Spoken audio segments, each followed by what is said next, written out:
Većina vrtlara sa prvim mrazevima zaključava baštu do proljeća, ali pravi ljubitelji vrtlarstva znaju da vrt ne mora mirovati ni zimi.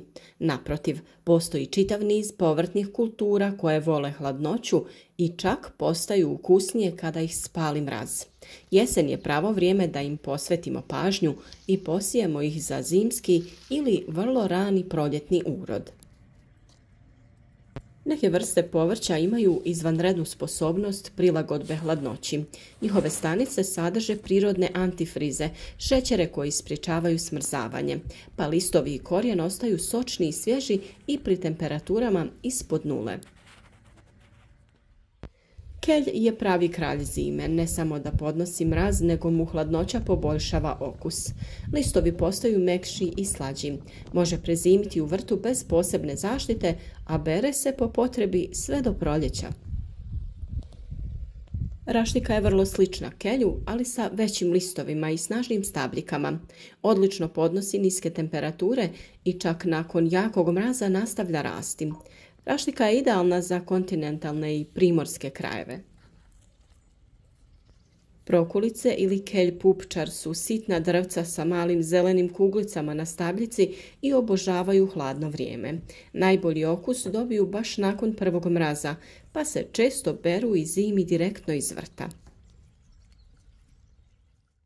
Neizostavna zimska salata sije se krajem oktobra ili početkom novembra. Sorte poput ledenke i nansen izuzetno su otporne na hladnoću. Može prezimiti pod laganim slojem agrotekstila ili slame i daje prve svježe listove već u martu.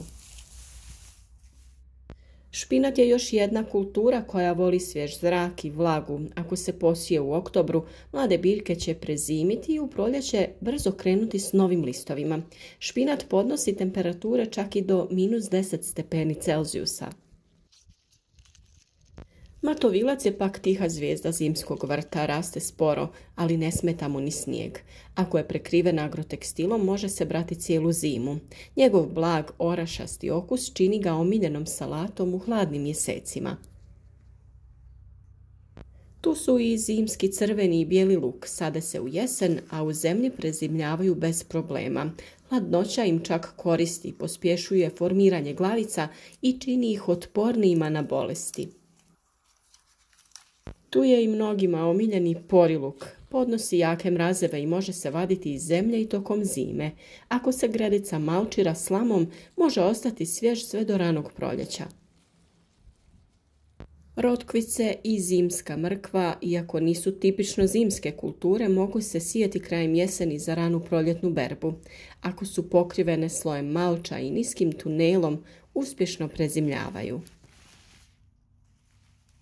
Vrlo je važno da se dobro pripreme gredice za zimski vrt. Tlo treba biti rahlo i bogato humusom jer dobro drenirano zemljište sprječava zadržavanje vode i smrzavanje korijena. Prije sadnje ili sjetve gredice je korisno pognojiti zrelim kompostom ili stajskim đubrivom. Kada temperature počnu padati, gredice se mogu pokriti slojem slame, lišća ili agrotekstila.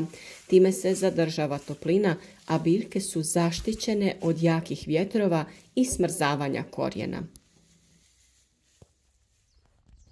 Kod zimskog uzgoja važno je izbjegavati zalijevanje po hladnom vremenu. Voda se zadržava i može izazvati trulež.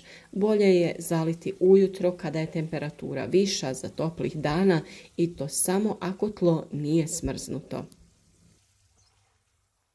Već više puta sam rekla da je jesen pravo vrijeme za sjetvu i sadnju.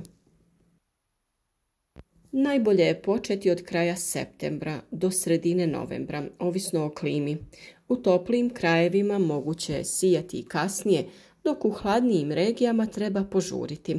Luk, bijeli luk, kelj i raštika sade se sadnicama, dok se salata, špinat i matovilac mogu sijati direktno u tlo.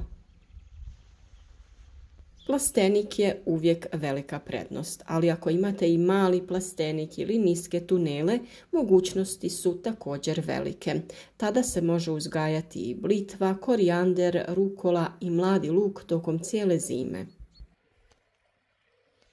Zimski vrt nije samo izazov, već i pravo zadovoljstvo. Dok drugi čekaju proljeće, vi možete u januaru već brati vlastitu salatu, špinat ili poriluk. Svježe, zdravo i bez hemije. Sve što je potrebno jeste da iskoristite jesen za sadnju i da svoje biljke zaštitite slojem malča ili agrotekstila. Hladnoća nije neprijatelj vrta. Ona je saveznik onih koji znaju koje biljke mogu izdržati njen izazov.